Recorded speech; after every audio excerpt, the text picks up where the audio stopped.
Are you an Apple or a Samsung man? I'll show you my, this is my cell phone. How do you tweet on that thing? Alexander, it's falling apart as a matter of fact. No, Alexander Graham Bell gave me this. With your room key in the middle. Yeah, right. Which is black, by the way, so no one knows where you're actually staying, which is good. Alexander Graham Bell gave you the phone. So how do you tweet? I don't. I've had 5 tweets and another person did it for me. Another person took care of it. Do you know how much money you have to make in order to be in the top 1% in worldwide terms? $53,000 a year? It's 32. $32,000. We made a video on that. $32,000. If you make $32,000 a year, you're in the top 1%. Yes. If you're doing okay, an average working class salary, you're doing okay. I'm not saying you're doing great. You're not starving. You've got heat. You've got air conditioning. You've got access to electronic technology. You've got some ability to move forward into the future. So you're doing all right. And by historical standards, you're doing damn fine. Let's say you can have a meaningful life by adopting responsibility, but it's a heavy load. You got to be awake and alert and on your feet and moving towards something difficult. You have to have some self-control. You have to sacrifice in the present so that the future is better. It's complex. You have to integrate a lot. When you take on some responsibility, your life has meaning. You think, I want a meaningful life. It's like, maybe you do. If you're willing to take on the responsibility. What's the alternative? Well, to garner a lot of unearned sympathy for your victimization position and to at the same time take down the people who are willing to take more responsibility than you. It's a nasty game.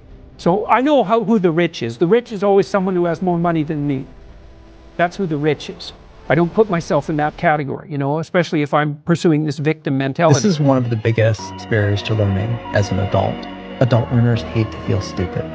There was an interesting study that was done about changes in artistic ability and inclination over the human lifespan. When you ask a bunch of young children, are you an artist? Every one of them answers yes. Yeah, I create art. That's what I do. And there's a certain threshold, and it usually happens around middle grades, junior high-ish, where people will start to say like, no, it's not something that I do. And there's a certain amount of self-consciousness that develops in the process of becoming an adult, where you can start to recognize the difference between what you can do and what you want to do can be somewhat extreme. Yeah. And that self-consciousness can be an active barrier to getting started in the first place. It's all by comparison as well, isn't it? Like comparison with other people and then also comparison with ourselves. Early stages of skill acquisition. If you're comparing yourself to the masters in hours 1, 2, and 3, you are not doing yourself any favors. I have only golfed a couple times in my life. Comparing myself to Tiger Woods doesn't feel conceptually appropriate thing for me to do. Hours 1 to 10 are brutal, emotionally speaking. That's the period of time where you're really frustrated. Things make very little sense. No matter how much you want something, those first few hours can be pretty brutal. It's where most people quit. That's why. Like, it's an emotional management When my problem. dad got sick, my dad got cancer. When he first got sick, he goes, hey, my dad was a dude. He goes, look, I'll fight this one time.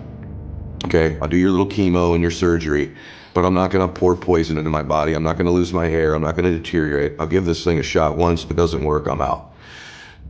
That led to 8 years of him fighting it. Wow. Chemo, radiation, proton therapy, surgery, chemo, experimental chemo, and he did lose his hair and he was in pain. And I'd say to my dad, I say, Dad, you're suffering so much. You said you wouldn't suffer.